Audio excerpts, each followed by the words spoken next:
So I just finished watching the season finale of Your Friends and Neighbours, and overall it's been a really enjoyable season of TV. And although I'm not quite sure that we need a second season, I'm not complaining about getting one either. One of the huge strengths of the series for me is the fast and slick dialogue between characters, which is delivered in such an engaging way, especially in scenes involving Jon Hamm's Cooper.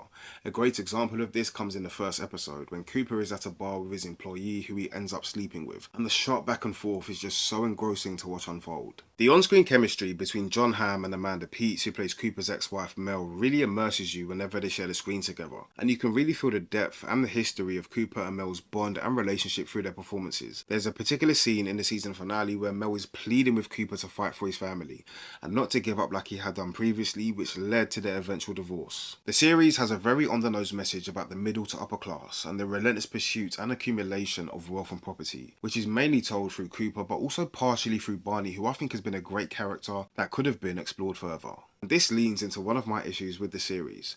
I don't think they gave the supporting characters or the neighbours enough depth. Instead, they're more so there to reflect Cooper's plight and to support his story, rather than having their own fully fledged arcs. And someone like Barney and the story with his wife and the expectations from her parents would have been really interesting to dive into. I also feel as though whilst the series was able to wrap up the Paul murder mystery, I really didn't enjoy Sam's monologue at all, not one bit. I think Sam has been a good character in the series and Olivia Munn has performed the character well, but that monologue didn't hit, and we've had a series of good monologues from Jon Hamm, so that was really disappointing. Throughout the final episode, I was left thinking Cooper is not a good guy and he doesn't deserve a happy ending. And as the episode went on, it seemed to be leaning towards him getting that happy ending. So the setup for season 2, where we see Cooper stealing from the hedge fund manager, does make sense if it leads to his eventual comeuppance. The show really tries its best to make Cooper a likeable character, and it works for a lot of the time. We see how loving he is to his sister Allie despite all of her troubles. The way that he interacted with his children in episode 9 was so heartwarming to watch, and of course we have the love that he and Mel have for each other, which is so clear to see. And the charm of Jon Hamm is uber strong as per usual.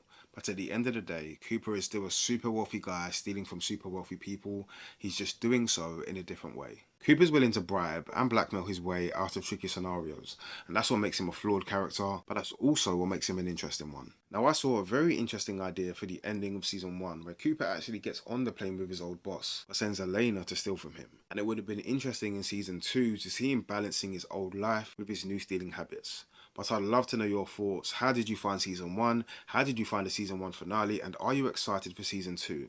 Please let me know your thoughts in the comments.